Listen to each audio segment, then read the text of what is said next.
Ladies and gentlemen, dear colleagues, good evening.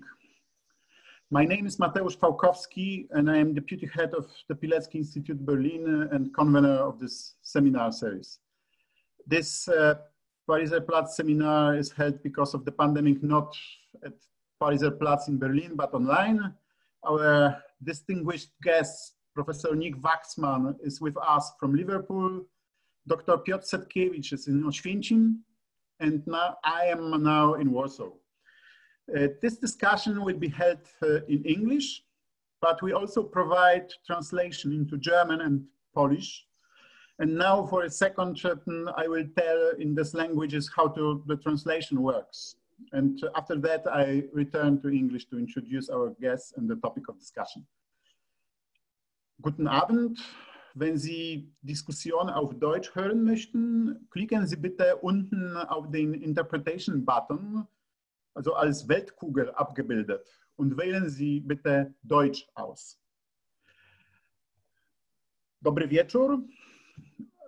By włączyć tłumaczenie na język polski, proszę kliknąć na dole Państwa ekranu na ikonę Interpretation, symbol kuli ziemskiej, i tam wybrać język portugalski. Pod językiem portugalskim kryje się polskie tłumaczenie. And now we switch again back to English. Ladies and gentlemen, dear colleagues, we started the Berlin branch of the Pilecki-Institut at Pariser Platz in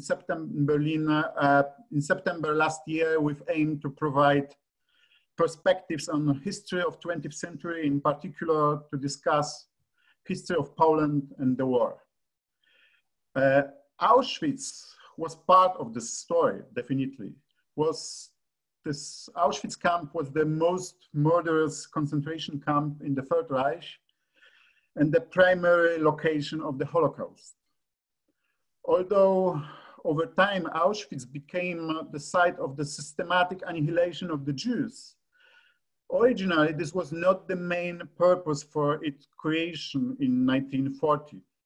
The camp was initially set up in 1940 to obliterate the Polish elites and shatter the resistance movement that had started to develop in recently occupied Poland. The first mass transport, comprising more than 700 Polish prisoners, were organized 80 years ago on 14 June 1940 in Tarnów. This anniversary is an impulse for us to discuss with experts, Professor Nick Waxman and Piotr Setkiewicz, and Dr. Piotr Setkiewicz, this less well-known aspect of the history of Konzentrationslager Auschwitz, and discuss also the mechanism which led to the creation of this most murderous concentration camp in the whole of Nazi Germany. I want to introduce our guest today. Dr. Piotr Setkiewicz is a historian and the head of the research department at the Auschwitz-Birkenau State Museum in Oświęcim. And Professor Nicholas Waxman is historian and professor of modern European history at Birkbeck College, University of London. And he's the author of KL, The History of the Nazi Concentration Camps. So we have two distinguished best experts we can have on this issue. And I would like to start our discussion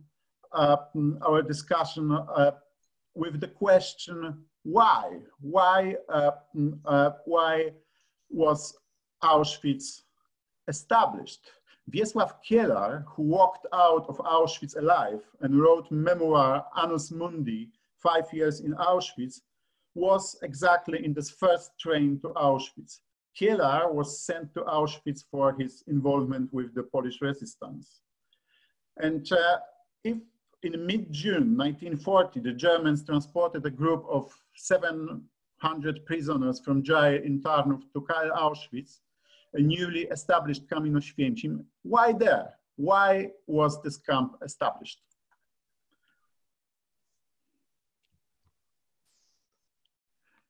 Nick? Okay, good evening. I think we'll talk a little bit more about the details of the Nazi occupation of Poland. What I think we need to say at the beginning is that it rested right from the start on extreme terror, and that brought large numbers of Polish prisoners into German hands, and that raised the question early on for the German authorities of where they would put these prisoners, and they were looking quite soon for new places of incarceration. Now, the idea of extending the concentration camp system, which had emerged in Germany from 1933 onwards, from the year of Hitler's appointment as Chancellor, the idea of extending their system into occupied Poland had been around from autumn 1939, if not before, and very quickly gathered momentum. By early 1940, the head of the inspection of the concentration camps, that is the authority which supervises the different concentration camps, 6 at this point in time, the head of this inspectorate confirmed that there was widespread support for what he called a new concentration camp for the East. The question then was where exactly it would be set up. And the SS initially favored a site in Stutthof near Gdansk, but their attention then quite quickly shifted to another location, and that location was Auschwitz. The German army had occupied Auschwitz, with the large parts of the rest of East Upper Silesia in early September 1939, and quickly turned some of the buildings on the outskirts in the Zarzole suburb, which had previously been used by the Polish military, into a makeshift POW camp. Later, after that camp was dissolved, SS police officials in Silesia think about maybe using this site as a regional detention camp of some kind or another. And I think it is that brings the site to the attention of SS leaders in Berlin. On Himmler's orders, a team from the camp inspectorate visits the site in February 1940, and they see many advantages there for potentially setting up a concentration camp. There are already large structures in existence which can be converted without too much difficulty in a camp. The area can also be shielded from the outside to some extent, and also offers some room for expansion, always important for the SS. Finally, it can also easily take prisoners and supplies because there's a private siding which runs from the main rail hub at Auschwitz. That was one of the big advantages as far as the SS was concerned over Stutthof, which was far more isolated. So the short of it is, the short story is that by early spring 1940, Auschwitz had been settled as becoming the first concentration camp in the occupied East. Now, I'm sure Piotr Sienkiewicz has more to add to that. There's one or two things maybe from a broader perspective to point out here. And one of them is, I think that we see quite early on already, the importance in a sense of improvisation and change for the SS. And that becomes quite clear in Auschwitz. If you look back at the origins of the camp system in 1933, the early camps that spring up all over Germany in 1933, the year of Hitler's appointment, with the aim to destroy the German political opposition, these camps are largely found. In other words, the SS and other authorities use existing structures. In the camp of Dachau, the first SS camp, an abandoned munitions factory, but they also use other structures, old hotels, pubs, bars, sports grounds, even a old boat that's stranded on a river somewhere near Bremen. So the early camps are found. What happens later on in the mid-1930s as the SS coordinates this system is that in essence, the SS concentration camp is invented, and I might come back to that idea later. And that invention also includes an architectural idea of what this space of terror should look like. And this is reflected in newly built SS concentration camps like Sachsenhausen, like Buchenwald and others. Dachau itself, the first model camp of the SS, is also completely rebuilt in 37-38. And it's interesting to see that Auschwitz, in a sense, goes back to these beginnings in 1933 and 34 of more improvised found sites.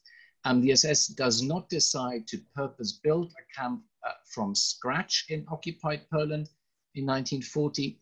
They decide to use these structures which are already there and convert them, which no doubt has something to do with the much cheaper costs, I assume, they expect. It might also have something to do with the fact that the early function of the camp is still in a way up for grabs. Some early documents referred to Auschwitz in 1940 as a quarantine camp, in other words, as a transit camp for maybe then dispatching prisoners after a certain period of time to some of the more established camps further east. And it's only later on that Auschwitz becomes established in the minds of the SS as what Himmler calls a Dauerlager, a permanent camp. So I think already early on, we can see that, you know, this is a quite complex and convoluted, difficult story, and the path of Auschwitz is by no means already predetermined. Piotr. Piotr, so how did this complex improvisation with Auschwitz in the context of the whole policy of Third Reich in Poland? So in the context of Intelligenzaktion, for example. Mm-hmm. Well, that was the beginning of 1940, when the SS faced with many, let's say, technical administrative problems regarding the supervision of many different kind of camps, local jails, prisons that were situated in different parts of western provinces of Poland. And Auschwitz was situated in Upper Silesia. The problem here was even more important for the SS because of the old conflicts between local Poles and Germans. So this is a story of three Polish uprising against Germans in the early 20s. So that was particularly the region of Poland that was considered by Nazi authorities as vital, as where there's a large number of former insurgents who proved their, well, anti-Germanism on the one hand and patriotism on the other. So that was why the local jails in the area were overcrowded. It was at the very beginning in October, in November 1939.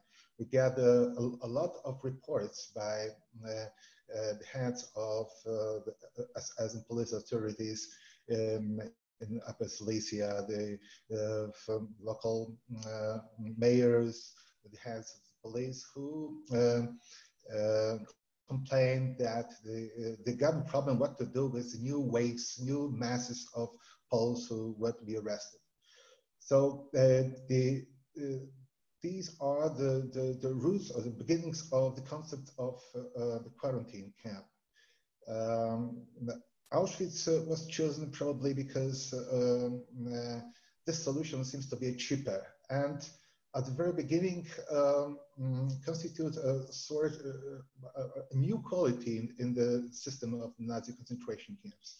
So in Auschwitz, Polish prisoners had to wait for the end of construction works, reopening Dachau, and all these factors that resulted in the lack of space in the old Nazi concentration camps in the old Reich. And then that was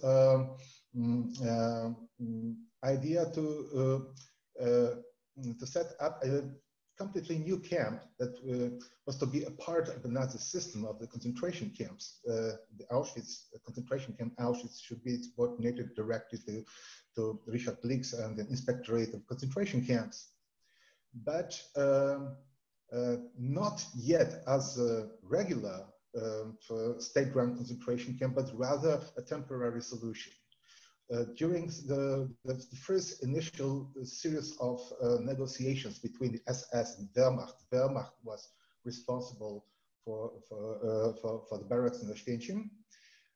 It was stressed that the SS wished to lease the barracks for the period of only a year. So assuming that after a year, the problem of overcrowding of the old concentration camps in Germany will be solved somehow. And only gradually, in the result of the series of meetings between high-ranking SS officials and the problems with the idea of a new concentration camp for the East in Stutthof, most probably the decision was taken in the end of March to turn the idea of the quarantine camp into the regular Nazi concentration camp. So we've got a couple of interesting documents from this period. For instance, probably the first ones, these are the bills for the company called Gregor Grabarz. Interestingly enough, this name in Polish means what? The grave digger, by the way. So this company was the first one to be employed on the site of the former Polish military barracks to do some construction works and to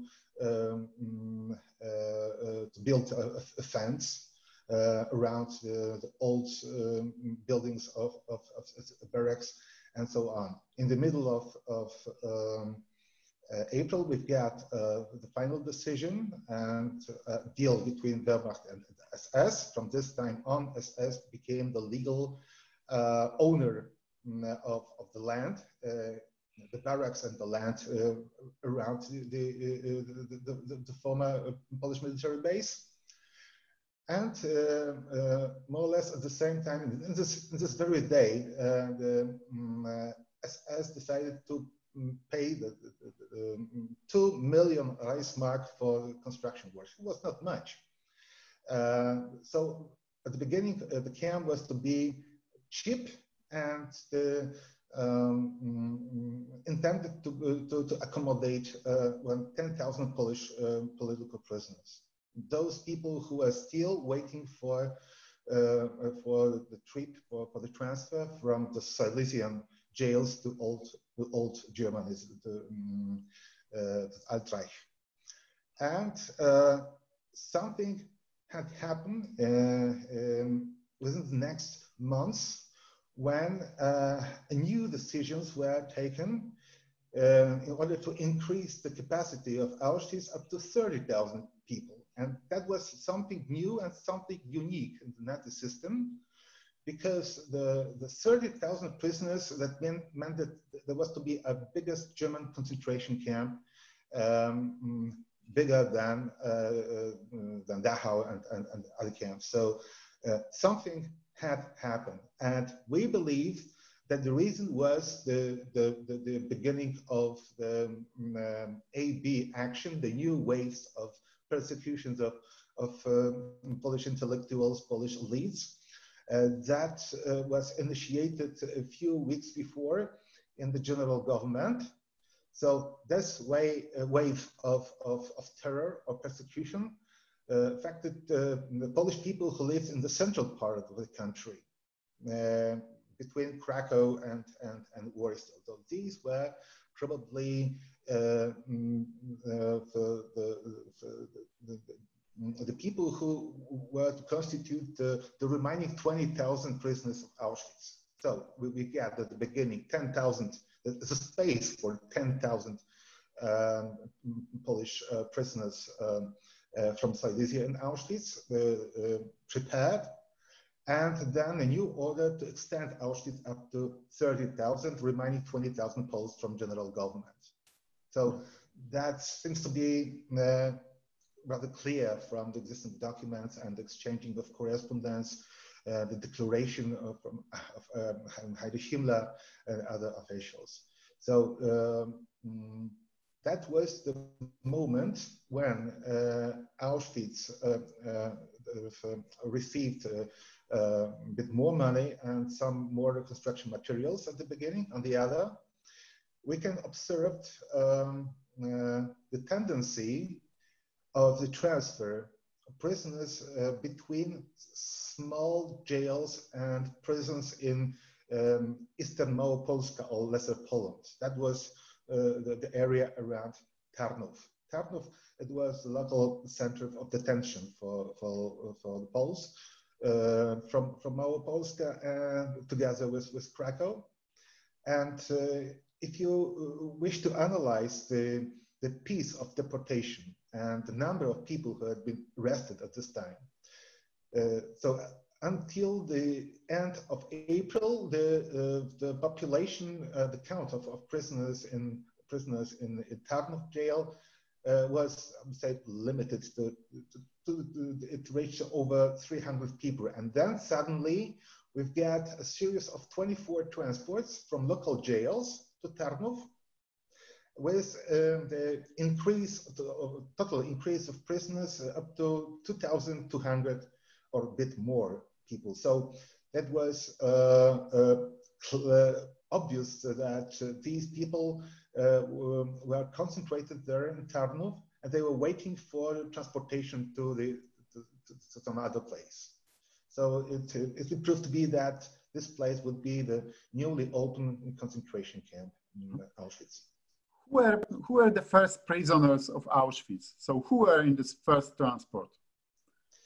Well, these people belong to, say, 4 categories. The first one, these were the real opponents of the regime. They were the members of the Polish underground. At this time, they belonged to such organizations like Związek Walki Zbrojnej, Union for Armed Struggle, or another organization was called White Eagle, Resurrectio, and some others. So these were the resistors. Then another group were the representatives of local elites from the eastern Małopolska. We may see among them teachers, officials, engineers, members of local elites, the Poles and Jews as well, because it was a certain number of Jewish teachers and lawyers among those who were sent to Auschwitz together with Poles. The third category, these were students of secondary schools and universities. And interestingly enough, they were arrested just before the 3rd of May, the Polish national holiday. So most probably the police arrested them because they expected that these young Poles might be involved in certain sort of actions against Germans on this very day, on the 3rd of May. And the last category, there were so-called tourists. Those Poles, young men who were arrested on the border with Slovakia on their way to France. They expected to cross Slovakia, Hungary, Yugoslavia, and Italy, and finally to go to France and to join the Polish army, which had been organized by General Sikorski in this country. So these 4 categories are recognizable in the documents, and it's clearly visible what was the background, what would happen, what were the reasons for the arrest. For example, if you look at the places of where they were born and the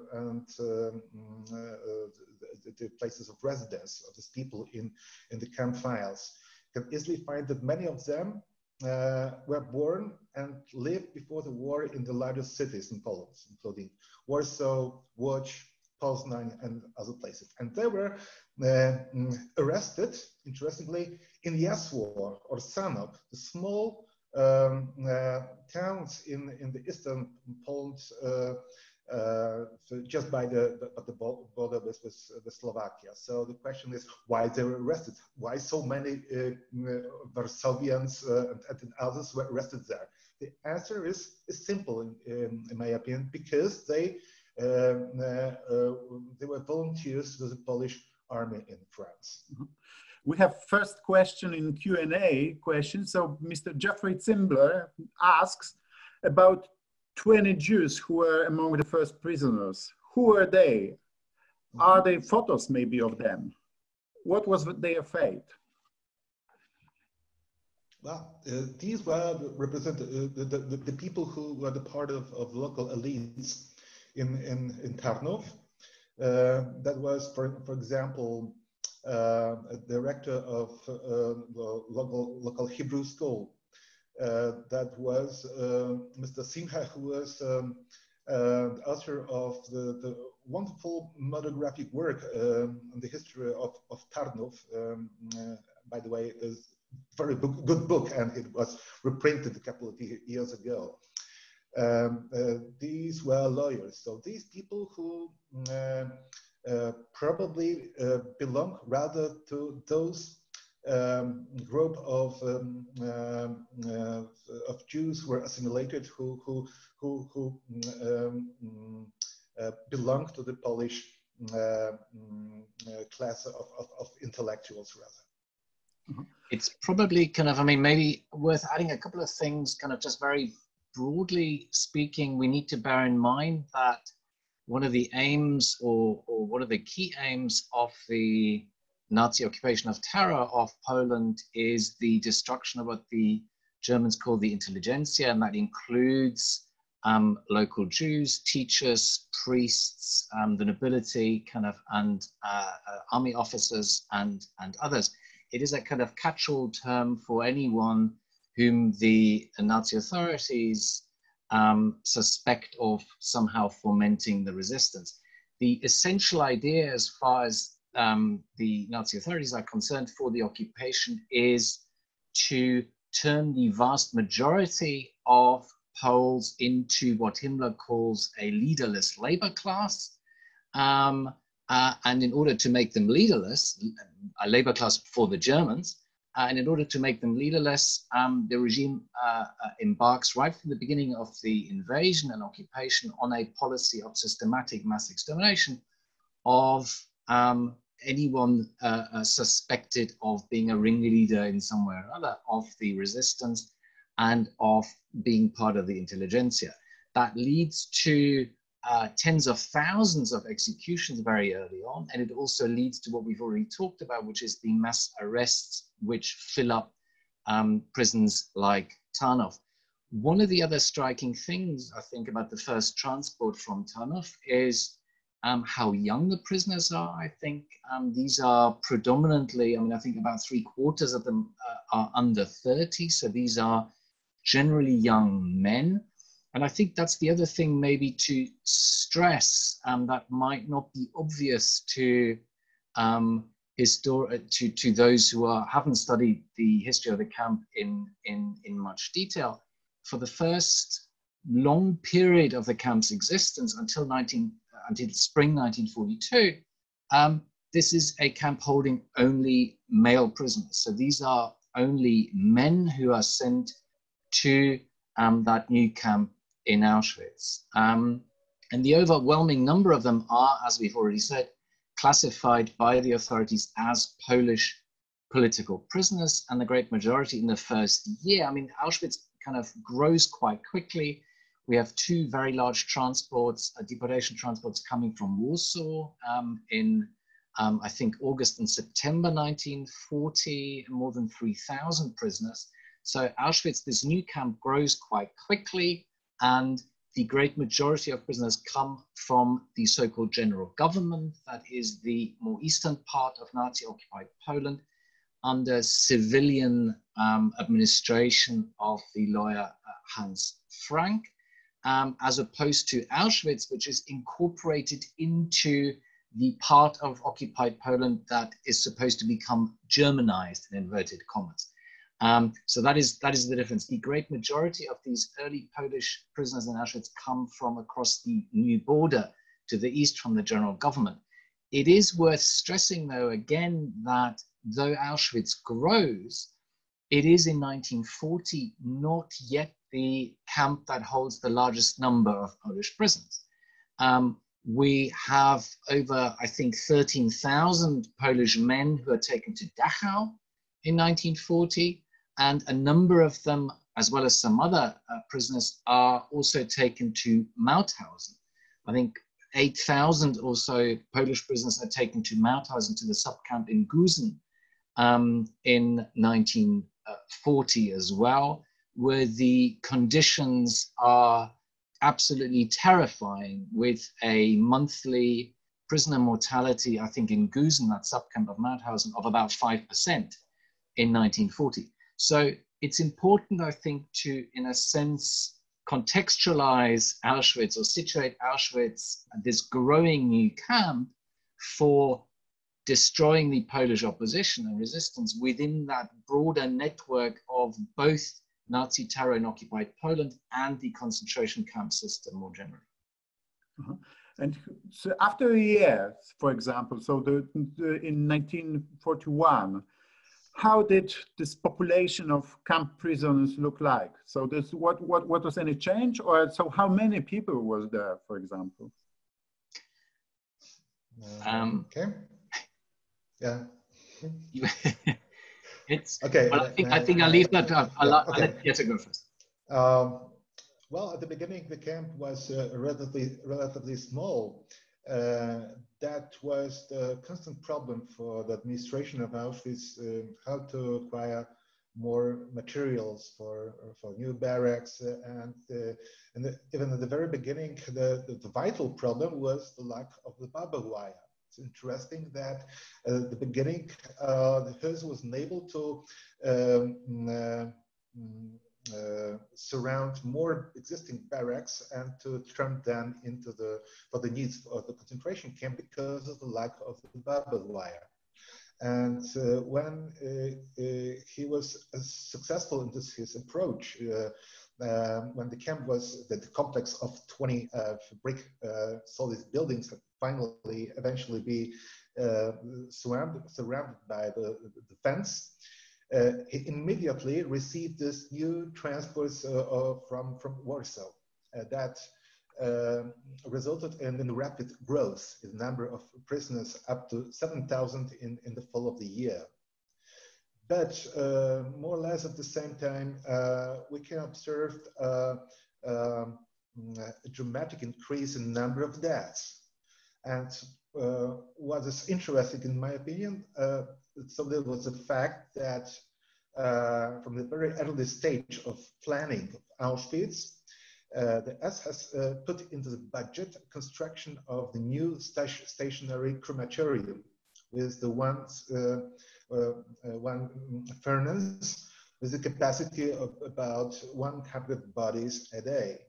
But they did it in the way to add possibly in the future another furnace to the existing building and to double the capacity up to 200 people. And this number of deaths was reached more or less at the end of the year, the beginning of 1941.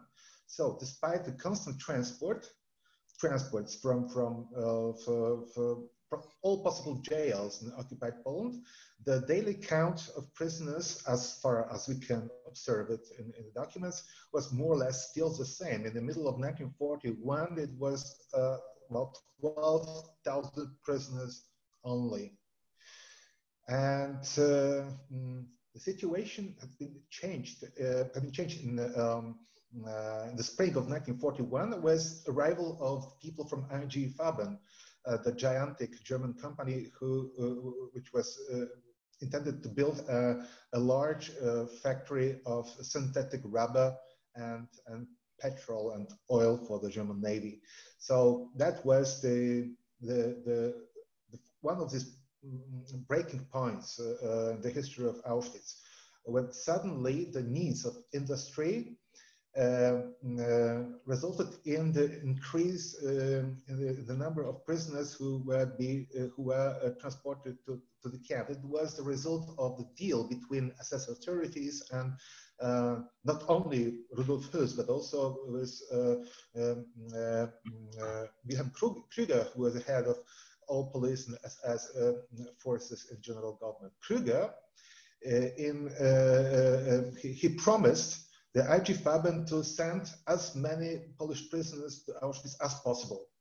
Okay, so following this decision, Auschwitz became practically the central camp for detention of Polish prisoners who were to constitute a majority of the labor force for the IG Farben plant. But because these resources of prisoners in jails like Montelupi, Pawiak, and others were somehow limited on the one hand, and on the other, IG Farben still needed more workers, and the mortality in the death rate among the Auschwitz prisoners was still very high. So that led in the consequence to the new series of decisions in September 41 and the deal and agreement between the Heinrich Himmler and the generals from Wehrmacht. The Wehrmacht was at this time ready to send to Auschwitz concentration camp and also to Majdanek a large contingent of Soviet prisoners of war. So from this time on, Auschwitz slightly changed in character from the exclusively Polish camp, well, inhabited by Polish prisoners, into the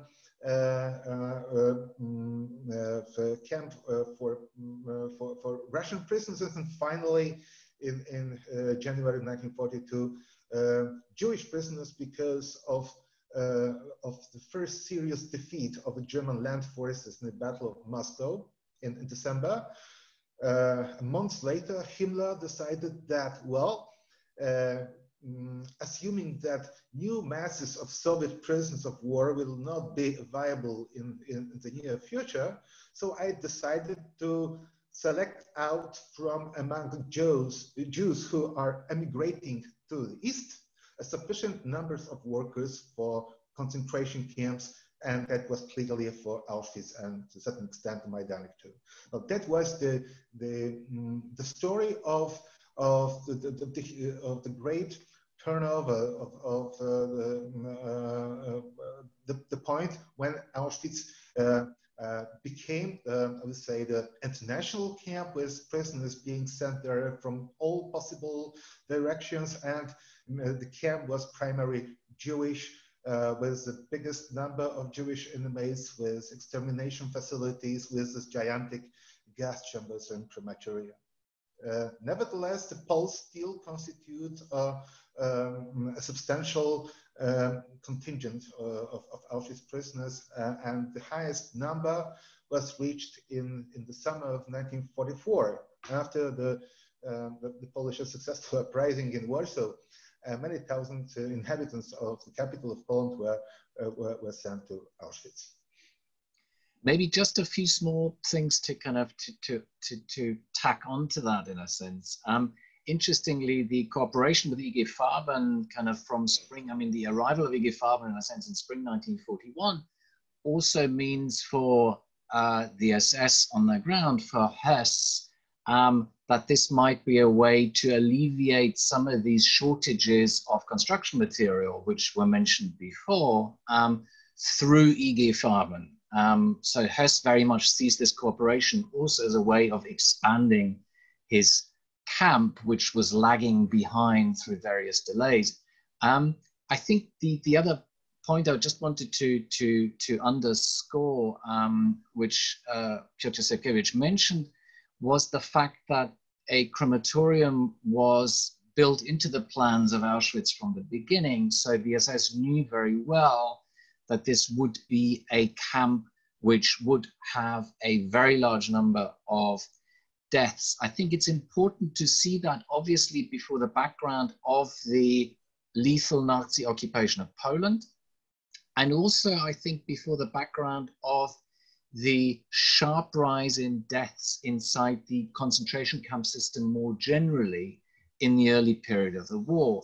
Other camps had already started to construct crematoria in the early period of the war as a result of a very sharp increase of deaths inside the camps.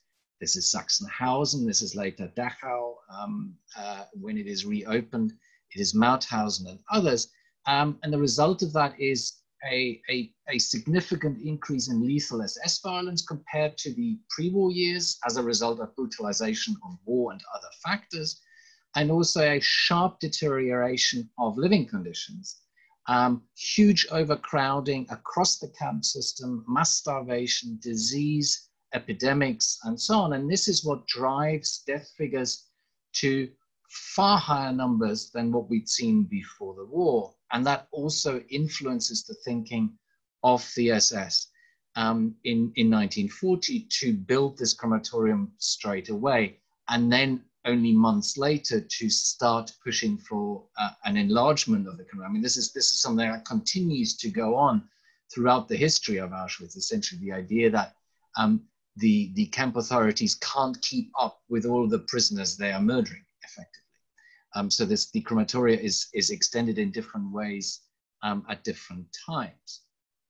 The other, I think, thing which we should include is the move, in a sense, to, and Piotr Sekowicz mentioned the arrival of large number of Soviet POWs in early autumn 1941 in Auschwitz. And we have similar transports going to other camps, to Sachsenhausen, to Buchenwald and elsewhere. And the important thing, I think, to stress is that there's already another systematic killing extermination which has preceded this in the camps. So the camps in 1941, the concentration camp system as a whole, moves from daily murders, from executions which take place of some political opponents taken to the camp, to murder during work, through neglect and so on, to systematic mass extermination planned in a way from above. And the first of those actions is the one codenamed 14F13. This is the murder of weak and ill concentration camp prisoners from spring 1941 across the camp system, which claims well over 6,000 prisoners in 1941, early 1942. And they are murdered, they are selected by a commission of doctors which travels to these different camps, including Auschwitz, I think in May 1941. But these selected prisoners aren't murdered inside the camp system, but in specially set up gas facilities of the euthanasia, so-called euthanasia program, the T4 gas chambers. And the prisoners from Auschwitz are deported and murdered in Sonnenstein in the summer of 1941. And this is likely the inspiration for the SS experiments with poison gas, with Cyclone B in Auschwitz itself, only kind of a short while later, where we have the first mass gassing of Soviet POWs and also some ill prisoners from the infirmary in maybe around early September or so of 1941, which then feeds into the systematic mass extermination through gas in Birkenau of Jews from all over Europe from 1942 onwards. So this horrible working process, this learning process you described, so of mass killing, was in fact for many years. And there's the question from Anna Nowobilska. So what happened to the civilians who lived in the area around the camp? in 1940. Do we know anything about it, or maybe there are some processes? Piotr. Mm-hmm. Well, the camp and the former Polish military base was situated somewhere apart from the city of Oświęcim. Before the war, Oświęcim had about 13,000 inhabitants. Half of them were Jews, another half Polish Catholics. And it was already in June when the camp was established, when the SS initiated the first action of cleaning up the area. The Poles who lived in the houses around the camp were expelled, and their houses were, some of them were given to the families of SS officers, some others were destroyed or burned down, were leveled to the ground in order to achieve more bricks, more woods for the construction of new barracks. So practically, all this area between two Polish rivers nearby, the Sola River and Vistula, was eventually became empty in April 1941. All those Poles who lived there, the population of 8 Polish villages, were removed from their houses, were expelled.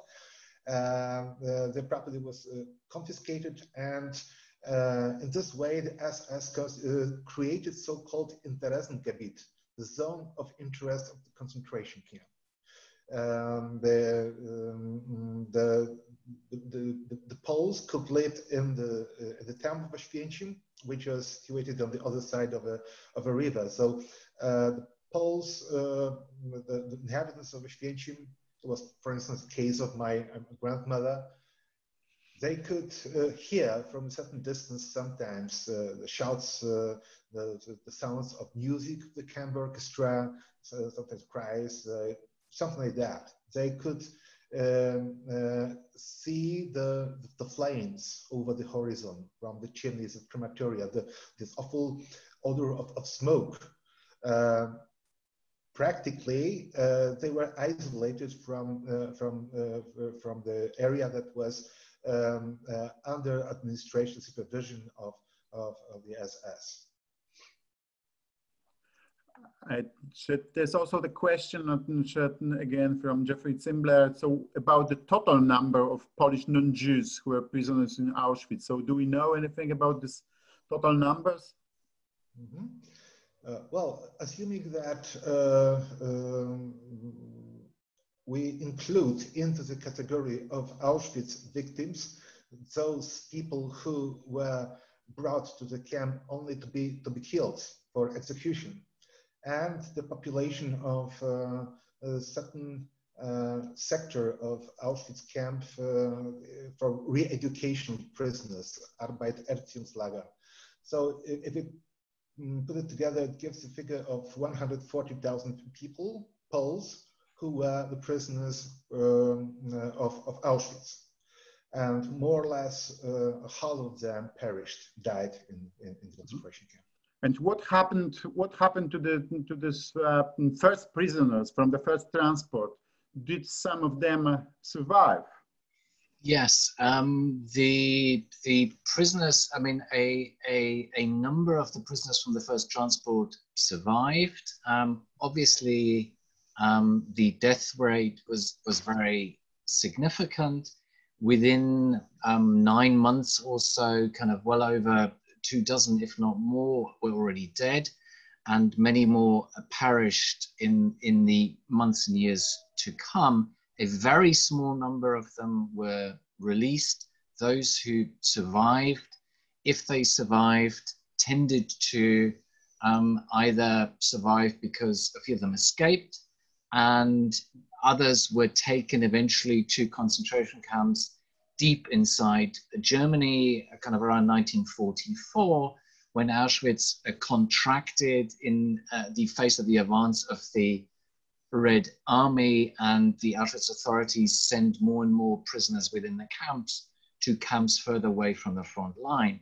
I think what's important to maybe, I mean, maybe there are two things worth mentioning. Kind of one is that because these prisoners were the first prisoners, first Polish prisoners of the camp, they over time, or at least a number of them, found themselves in positions as functionaries of one kind or another. And that the SS relied from the beginning of the camp system really on giving some positions of, let's say, work supervision, labor supervision, some menial work in the administration over to prisoners in order to save SS staff, in order to make it possible for the SS to run often very big camps with comparatively small SS numbers. So the use of prisoners as some kind of functionaries, if you will, in the system was part and parcel of what it meant to run an SS concentration camp. And because these first Polish prisoners were the first prisoners in the camp, as other prisoners arrived, it was sometimes these men who took positions, you know, running certain as workshop supervisors in the carpentry workshop or the plumbing workshop, or as block scribes, kind of, or as block elders in one way or another. What that meant was that they might, at least for the time being, have slightly less appalling conditions in the camp. They might have slightly better access to medication or to food, and that certainly, at least in a number of cases, helped them to survive. The other point I wanted to make, though, was that we tend to think of these prisoners from the transport from Tarnow as the first prisoners of Auschwitz, but of course they were not. What we haven't mentioned yet is that in May 1940, the SS sends 30 prisoners from Sachsenhausen as so-called Kapos, i.e. supervisors, prisoner supervisors, to Auschwitz to set up this Kapo system before the first Polish prisoners arrive. All except one of these first 30 prisoners are classified as criminal prisoners. They wear a green triangle, which signifies criminal prisoners. And a number of them act as tools of the SS with extreme brutality right from day one, led by prisoner number 1 of Auschwitz, a man called Bruno Bruniewicz. However, not all of these German Kapos act in the same way. Some also try, as well as they can, to help the arriving Polish prisoners from day one, none more so than maybe prisoner number 2, a German petty criminal called Otto Küsel. So we have the first prisoners of Auschwitz are German, predominantly criminal prisoners, and the SS over time also sent some more of these German Kapos to Auschwitz as the camp expands. I think that maybe also highlights one other aspect which is worth mentioning, and that is the extent to which Auschwitz builds on the foundations of the camp system as it had emerged before the war. That is true for the Kapo system. It is true for those first 30 Kapos who arrive, who are specifically sent to Auschwitz because the SS thinks they can trust them to set up a German concentration camp because they already know what that means and how a camp is run. It is also true, of course, for the SS staff itself. Most of the leading SS men early on in the camps are veterans of the camp system, led by Commandant Rudolf Hess, who learned what the SS refers to sometimes as the School of Violence in Dachau in 1934, from 1934, and later moved to Sachsenhausen and was then appointed to Auschwitz. It is also true, of course, for a lot of the rules and regulations of terror in Auschwitz, for the punishment system for the bunker, for corporal punishment. It is true for the division of the Auschwitz SS in different departments, the political department, the camp, the Kommandantur, and so on. All of this, in a sense, harks back to what I referred to before as this invention of the camp system from before the war. I think we sometimes tend to, because of the uniquely horrific nature of Auschwitz as this camp, which becomes the only concentration camp that's also a main Holocaust death camp, because of this nature of Auschwitz, I think we sometimes forget that it is also part or grows out of this system. It is not sui generis in that sense. And so, you mentioned this perception of Auschwitz, the issue of perception of Auschwitz. I wanted to ask you about this specific culture of memory and historiography on these issues. Is, for example, this first transport to Auschwitz disputed in any way? So what are maybe research desiderata? So what do we know and what don't we know about this first phase of Auschwitz, for example? I mean, one of the first things maybe to say is that the transport as a whole, at least in Western Europe and in the US, both in popular memory, I think, and in scholarship in many ways, is largely unknown. And I think it is important to remember it, and I think it can teach us some fundamental things, and kind of maybe two of them come to my mind immediately. The first one is something we've already talked about in a way, and that is, I think, the realization that Auschwitz is a site with multiple missions. Most know the camp as the deadliest site of the Holocaust. There is no single other place where the Nazi regime murdered more Jews than in Auschwitz. Jews also make up the vast majority of all victims of Auschwitz. So very rightly, the Holocaust has to stand at the very center of memory of Auschwitz. But there was, at the same time, of course, always more to the Holocaust than the Holocaust to Auschwitz. The camp has multiple functions, overlapping functions. We touched on slave labor. We haven't touched on medical experimentation. We've touched on the destruction of the Polish resistance. And that is the key function of the camp in the first year and a half or so of its existence.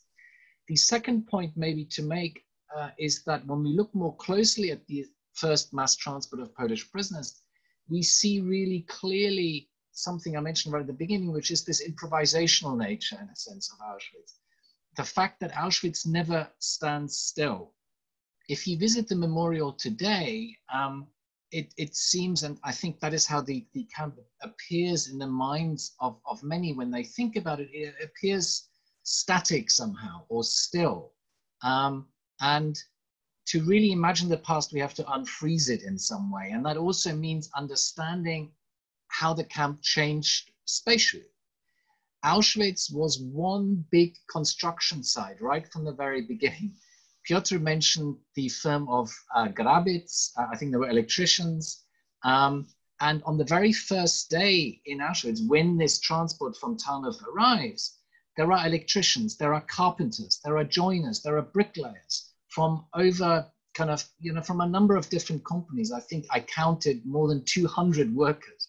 And what they are doing is changing the camp, building the camp, expanding the camp.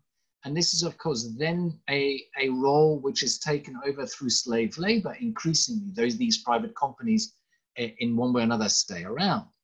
What that means for the site is that Auschwitz never, ever looks the same from one day to the next. Buildings are demolished, buildings are extended, buildings are newly built.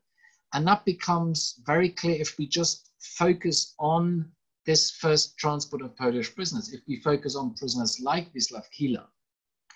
Kila and those with him arrive in June, on the 14th of June 1940, not in the main camp as we know it when we visit Auschwitz today.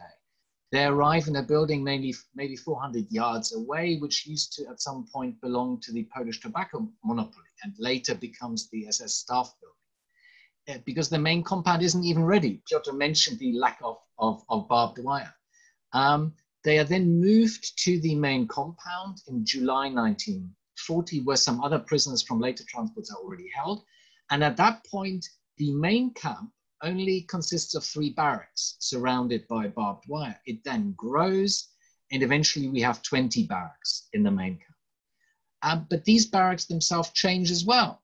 One of the first things Kila has to do when he is moved from the staff building to the main camp is to help chip off the white plaster and reveal the red brick, which is so symbolic of Auschwitz, the main camp today. Also in autumn or from autumn 1940, 8 of the 1-story barracks are extended. The SS starts projecting a 2nd story onto these buildings, which has to be built on the backs and the lives of the prisoners. In spring 1941, the SS begins the construction of new barracks in the main camp, also using slave labor. And finally, the whole area around the camp, as Piotr was just saying, changes outside as well, as this SS interest zone keeps swallowing up more and more of Zazola itself, where the SS sets up these houses partly for SS staff, and also then of the surrounding villages, which feeds into SS thinking about extending German settlement, of Germanization, but also of turning Auschwitz in some kind of model farm for making true Himmler's dreams of a new kind of agriculture. So Auschwitz, even in the first year of its existence, changes beyond recognition in a way. And this is something which continues all the way through its existence as a camp. So I think what the first transport teaches us, amongst other things, is this fluid, changeable nature of the camp as a site and also in terms of its function. Piotr, you meet many people, so as head of research department of Auschwitz Memorial Museum, so you are still in conversation with people from around the world. So what type of questions or what type of perception of the first phase of Auschwitz people have? Well, as Nick said, there is the popular image of Auschwitz as it was in 1944, 1943, 44, with 4 huge crematoria and gas chambers in Birkenau, with the railway ramp in the middle of Birkenau, and with always, of course, with Dr. Josef Mengele in the middle. Then the countless transports, trains who were passing by the station station ended up inside the concentration camp, and so on and so on. So these are the questions about details, the question about numbers, the questions about what has been changed in the research, about the sources of viable, about the limits of our knowledge, what we can say now more or still the same as it was stated during the Nuremberg trials and the post-war trials of the major war criminals. So these are the very detailed questions from people from all over the world, sometimes very naive, I would say, that from populists, from students. But of course, I don't want to blame them. If somebody's asking these questions from Argentina or Japan, who have never heard about Auschwitz, who, as is the case of our visitors from China, sometimes they had no idea that Poland was fighting the side of the Allies against Germany. So this is a very basic level of questions. On the other, very detailed questions about composition of Auschwitz prisoner population, about the living conditions, about the people responsible, about the staff, who are these people, who, if they were Poles, for instance. There is some people believe that there were Polish citizens among the staff of the Auschwitz concentration camp. So a whole variety of questions. We're trying to do our best to provide our visitors with the highest standards of historical knowledge at this time. Yeah. So I think this conversation about this, as Nick said, fluid, changing nature of Auschwitz is still important, and I think our conversation, your conversation, is also important in bringing this knowledge and bringing this details into the conversation. I wanted to thank you, to thank Nick Waxman, to thank Piotr Setkiewicz. My thanks go also to our translators, to Gisela and Carolina. Marek and Patrick provided technical support. I also to thank also to other members of the Berlin team of Pilecki-Institut. And I wish you all the best. Stay safe, and we will send information about next meetings of Pariser Platz seminars and other events we organize in Pilecki-Institut, Berlin. Thank you once again. Thank you for having us. Bye. Thank you. Bye-bye.